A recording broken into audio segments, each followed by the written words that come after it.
Hello दोस्तों, मैं हूँ शालिनी किचन में आप सभी का बहुत बहुत स्वागत है। तो लीजिए, आज मैं आपके लिए लेकर के आई हूँ बहुत ही स्पेशल सी और बहुत ही क्यूट सी दिखने वाली हींग की कचौड़ियों की रेसिपी। जी हाँ दोस्तों, यह कोटा की बहुत ही फेमस कचौड़ियाँ हैं जिनको कि आज हम परफेक्ट मसाले के साथ और घर पर ही बना करके तैयार करेंगे। अक्सर हम ऐसी कचौड़ियाँ मार्केट से खरीद करके लाते हैं, लेकिन वो बहुत ही जल्दी लाने के साथ ही ख़त्म हो जाती हैं क्योंकि इनका टेस्ट आता ही इतना टेस्टी है। तो आज हम इन कचौड़ियों को घर पर बनाकर तैयार करेंगे। ये बहुत ही जल्दी बनने वाली रेसिपी है। तो आइए देखते हैं झटपट से बनने वाली इन कचौड़ियों की रेसिपी।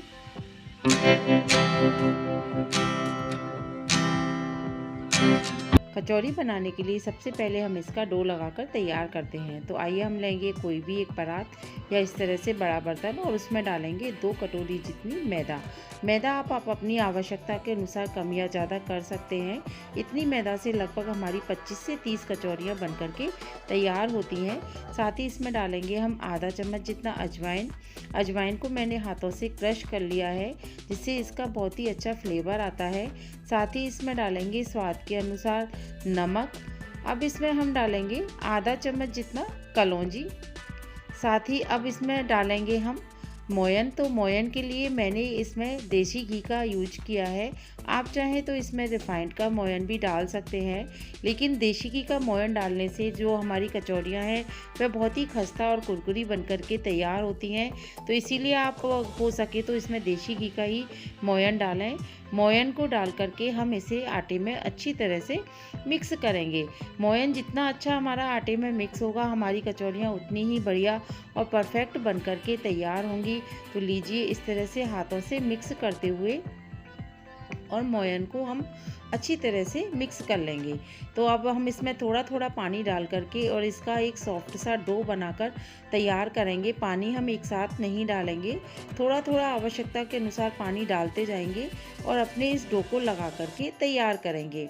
तो यह जो डो है वह हमारा हार्ड नहीं होना चाहिए। अगर डो हमारा हार्ड होगा तो हमारी जो कचौड़ियाँ हैं वह इतनी कुरकुरी नहीं बनेंगी, साथ ही वह कचौड़ियाँ फटने का भी डर रहता है। तो आप सॉफ्ट सा इसका डो बनाकर तैयार करें। आप देख सकते हैं कि डो हमारा बिल्कुल सॉफ्ट है। तो बस हम इसे इतना ही मैदे को गूँथेंगे और इसको 10 मिनट के लिए रेस्ट करने के लिए रख देंगे। तो आइए तब तक हम अपनी स्टफिंग बनाकर तैयार करते हैं। तो ये मैंने लिया है 1 कटोरी जितनी मूंग की धोवा वाली दाल, जिसको कि मैंने 3 से 4 घंटे के लिए पानी में भिगो करके रख दिया था। अब हम इसके पानी को निकाल देंगे और इस दाल को एक साइड में रख देंगे। तो आज हम जो कचौड़ियाँ हैं इसका एक मसाला बनाकर तैयार करेंगे, जिस मसाले से ही हमारी कचौड़ियाँ बहुत ही टेस्टी बनकर तैयार होती हैं। इसके लिए हम लेंगे कोई भी एक फ्राई पैन, उसको गैस पर रख देंगे और गैस की फ्लेम को बिल्कुल लो कर देंगे। हम जो मसाले हैं उनको थोड़ा सा रोस्ट करके डालेंगे, जिससे कि उनका फ्लेवर और भी अच्छा आता है। तो मैंने इसमें डाली है 1.5 चम्मच के जितनी सौंफ। यह वही इस हमारी सादा खाने वाली सौंफ है। इसके साथ ही मैंने इसमें डाला है आधा चम्मच जितना जीरा। साथ ही इसमें डालेंगे आधा चम्मच जितना साबुत धनिया। इसके साथ ही हम इसमें डालेंगे थोड़ी सी काली मिर्ची आप अपने स्वाद के अनुसार कम या ज़्यादा कर सकते हैं। साथ ही इसमें मैं डालूंगी 4 से 5 लौंग आप इसमें ज़रूर से डालें। लौंग का बहुत ही अच्छा टेस्ट हमारी कचौड़ियों में आता है, तो आप लौंग को बिल्कुल भी स्किप ना करें। साथ ही इसमें डालेंगे थोड़ी सी हींग हम बाद में भी यूज करेंगे। थोड़ी सी ही हींग का हमने अभी यहाँ पर यूज किया है। अब इन सभी मसालों को हम अच्छी तरह से भून लेंगे। बिल्कुल लो फ्लेम पर हमें इन मसालों को भूनना है जब तक कि इनमें से एक अच्छी सी खुशबू ना आने लग जाए। यह ध्यान रखें कि हमारे मसाले बिल्कुल भी जलने ना पाएँ। बस इतना ही हम इनको चम्मच से चलाते हुए और 1 मिनट के लिए भून लेंगे। तो लीजिए, हमारे मसाले भून करके बिल्कुल तैयार हैं और इनको एक प्लेट में निकाल करके ठंडा होने के लिए रख देंगे। साथ ही आइए अब हम इसमें थोड़े से मसाले दाल जो हमने भिगो कर रखी थी उसको भी भूनकर तैयार करते हैं। तो इसके लिए हमने वापस पैन को रखा है और उसमें डालेंगे 2 चम्मच जितना ऑयल के गर्म होने के साथ ही हम इसमें डालेंगे 2 बड़े चम्मच जितना बेसन। बेसन डालने से जो हमारी कचौरियाँ हैं उनमें बहुत ही अच्छी बाइंडिंग भी आएगी और बहुत ही अच्छा उनका टेस्ट भी बढ़ जाता है। तो इस वजह से हम इसमें बेसन ज़रूर से डालेंगे। तो बेसन को अच्छी तरह से बिल्कुल लो फ्लेम पर हमें चलाते हुए गोल्डन ब्राउन होने तक इसको भूनकर तैयार करना है। तो ये देखिए हमारा बेसन अच्छे से भून चुका है। इसी स्टेज पर हम इसमें डाल देंगे अपनी भीगी हुई दाल, जिसको कि हमने पानी से निकाल करके बाहर रख दिया था। तो ये लीजिए हम इसमें दाल को डाल करके और इसे लगभग हमें 5 से 7 मिनट तक तब तक भूनना है जब तक दाल हमारी अच्छे से सॉफ्ट नहीं हो जाती है। दोस्तों आप चाहें तो इस जगह दाल को थोड़ा सा ग्राइंडर में दरदरा पीस करके भी इसमें डाल सकते हैं, लेकिन मैंने इसी तरह से साबुत दाल का यूज किया है जो कि खाने में बहुत ही टेस्टी लगती है। तो दाल हमारी जब तक भुन रही है, हमारे मसाले भी ठंडे हो चुके हैं। तो आइए हम उन मसालों को पीस करके तैयार कर लेते हैं।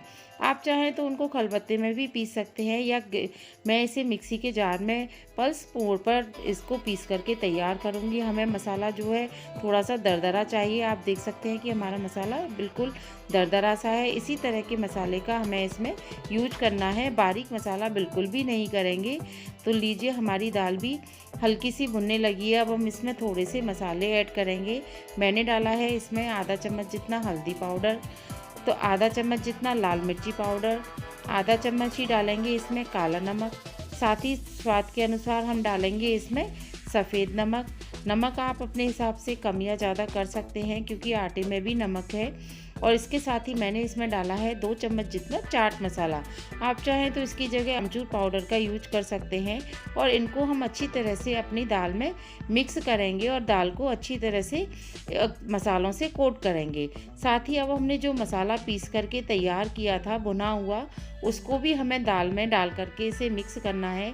आप देख सकते हैं जैसे जैसे हमारी दाल भुन रही है वह हमारे फ्राई पैन को छोड़ने लगी है। इसी तरह से हमें थोड़ी देर के लिए दाल को और भूनना है। अब इसमें मैंने जो हमारा भुना हुआ मसाला था उसको भी ऐड कर दिया है और उसको भी 2 मिनट के लिए हम इसी तरह से दाल में मिलाते हुए थोड़ा सा भून लेंगे। तो इसकी जो हमारी कचौड़ियों का मेन पार्ट वह यह मसाला होता है। हमारा मसाला जितना अच्छा होगा हमारी कचौड़ियाँ उतनी ही टेस्टी बन कर के तैयार होंगी। तो अब हम इसमें डालेंगे 2 चम्मच जितनी पिसी हुई चीनी। आप पिसी हुई चीनी डालने से जो हमारी कचौड़ी हैं वह इसका एक स्वाद को बैलेंस करती हैं और एक खट्टा मीठा सा फ्लेवर हमारी कचौड़ियों में आता है। साथ ही मैंने इसमें डाली है थोड़ी सी हींग। अगर आपको हींग का फ्लेवर पसंद ना हो तो आप हींग को स्किप भी कर सकते हैं, लेकिन हींग का फ्लेवर इन कचौड़ियों में बहुत ही टेस्टी लगता है। तो आप पॉसिबल हो तो हींग ज़रूर से डालें। साथ ही अब मैं इसमें डालूंगी एक ऐसा इंग्रेडिएंट जो कि हमारी कचौड़ियों की बहुत ही टेस्ट को बिल्कुल दुगना कर देता है। मैंने इसमें डाली है 4 चम्मच जितनी नमकीन। मैंने नमकीन को थोड़ा सा मिक्सी में पीस लिया था और इसको इसमें पीस करके अपने मसाले में मिक्स किया है। ये ऐसा करने से हमारी जो मसाला है बहुत ही टेस्टी बनकर तैयार होता है। तो लीजिए हमारा मसाला बिल्कुल तैयार है। तो यह देखिए आप मसाले में एक बाइंडिंग भी आ चुकी है। आप चाहें तो इसकी छोटी छोटी इस तरह से गोलियां भी बना करके रख सकते हैं जिससे कि हमें स्टफिंग में आसानी होगी, या आप छोटी चम्मच से भी अपनी कचौरियों को फिल कर सकते हैं। तो हमने जो शुगर डाली थी उससे इसमें थोड़ी सी बाइंडिंग आ जाती है। तो आइए अब हम अपने डो को भी चेक कर लेते हैं कि हमारा डो तैयार है या नहीं। तो देखिए हमारी मैदा बिल्कुल अच्छे से सेट हो चुकी है। इसको थोड़ा सा हाथों से मसलते हुए और हम इसमें से एक लोई निकाल करके बाकी की मैदा को ढक करके एक साइड में रख देंगे। तो आइए अब इसको जैसे हम पूड़ियों के लिए लोई काटते हैं उसी तरह से हम इसका एक लंबा सा लॉग बना करके और छोटी छोटी इसकी लोइयाँ कट करेंगे। तो ये कचौड़ी जो है हमारी फटाफट से बन करके तैयार हो जाती है। जब कभी हमें चाय के साथ कुछ खाने का मन करे तो ये कचौड़ियाँ हम फटाफट से सर्व कर सकते हैं, या हमें किसी सफ़र में जाना हो तब भी हम इन कचौड़ियों को आराम से बना करके ले जा सकते हैं। यह बिल्कुल 10-15 दिन तक बिल्कुल भी ख़राब नहीं होती हैं। तो ये देखिए मैंने बिल्कुल छोटी सी लोई ली है और उसको हाथों से थोड़ा सा फैलाते हुए और उसमें हमने अपनी स्टफिंग को भर दिया है। हमें इन कचौड़ियों को बस ऐसे ही रखना है, इनको ना तो हमें बेलना है और ना ही हमें इन्हें हाथों से बड़ा करना है। बस छोटी छोटी सी इसी तरह से हमें कचौड़ियाँ बनानी है। लेकिन आप इसका जो जॉइंट है उसको अच्छी तरह से प्रेस करते हुए दबाकर फोल्ड करें, नहीं तो हमारे जॉइंट तो जब कचौड़ियाँ तलते समय खुलने का डर रहता है। तो ये देखिए मैंने इसी तरह से सारी कचौड़ियों को बना करके तैयार कर लिया है। तो ये थोड़ी थोड़ी सी स्टफिंग रखते जाएंगे और इस तरह से कचौड़ियों को बना करके हम सभी कचौड़ियों को तैयार कर लेंगे। तो ये देखिए मैंने एक बैच की कचौड़ी हमारी बनकर तैयार है। तो आइए अब हम इनको फ्राई करते हैं। फ्राई करने के लिए भी हम जो इनको फ्राई करेंगे बिल्कुल लो फ्लेम पर हमें इनको फ्राई करना है। तो हमने ये आप देख सकते हैं बिल्कुल ऑयल का जो टेम्परेचर है बिल्कुल ही लो है और इसी टेम्परेचर पे हमें अपनी कचौड़ियों को डालना है। तो जितनी हम लो फ्लेम पर कचौड़ियों को फ्राई करेंगे हमारी कचौड़ियाँ उतनी ही खस्ता और कुरकुरी बन करके तैयार होंगी। तो आप बिल्कुल भी जल्दबाजी ना करें। एक बैच को सिकने में लगभग 8 से 10 मिनट का टाइम लगेगा, लेकिन ये बहुत ही खस्ता और कुरकुरी जब बन के तैयार होंगी तो आपको भी यकीन नहीं होगा कि ये कचौड़ियाँ हमने घर में बनाकर तैयार की हैं। आप इस तरह से एक बार ये कचौड़ी बनाएंगे तो आपके घर में सभी को ये बहुत ही पसंद आएंगी। तो ये लीजिए मैंने एक बैच को इसमें डाल दिया है। तो आप देख सकते हैं धीरे धीरे हमारी कचौड़ियाँ कैसे फूलने लगी हैं। साथ ही इनको हम इसी तरह से बीच बीच में चलाते जाएंगे। दोस्तों इसमें मैंने डाला था आधा पिंच जितना सोडा। सॉरी मैं भूल गई थी बताना, लास्ट में जब हमने चीनी डाली थी उसी के साथ हम इसमें डालेंगे आधा पिंच जितना सोडा। तो सोडा डालने से जो हमारी कचौड़ियाँ हैं वह इसी तरह से फूली फूली बन करके तैयार होती हैं। तो लीजिए हमारी कचौड़ियाँ सिककर तैयार हैं। आपको देखने में ही लग रही होंगी कि कितना बढ़िया इन पर कलर आया है और ये कितनी परफेक्ट हमारी कचौड़ी बनके तैयार हुई है। तो लीजिए हमारी ये कचौड़ी तैयार है। इनको लगभग ठंडा होने के लिए हम 1 घंटे के लिए छोड़ देंगे। उसके बाद हम इन कचौड़ियों को खा करके देखेंगे। तो ठंडा होने के बाद ये बहुत ही क्रिस्पी और करारी हो जाती हैं। तो हम दूसरे बैच की कचौड़ियों को भी डाल देंगे। 2 कप मैदा से हमारी लगभग 25 से 30 कचौड़ी बनके तैयार हुई है।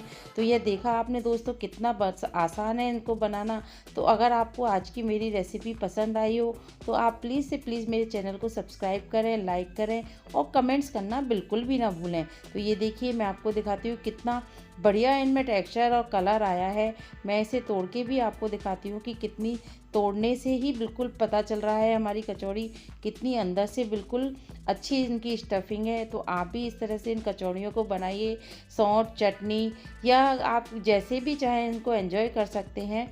आप सफ़र में जा रहे हैं तो आप इन्हें सफ़र में भी ले जा सकते हैं, बच्चों के लंच बॉक्स में भी पैक करके दे सकते हैं। तो आइए मिलते हैं नई वीडियो में नई रेसिपी के साथ। तब तक के लिए बाय बाय दोस्तों।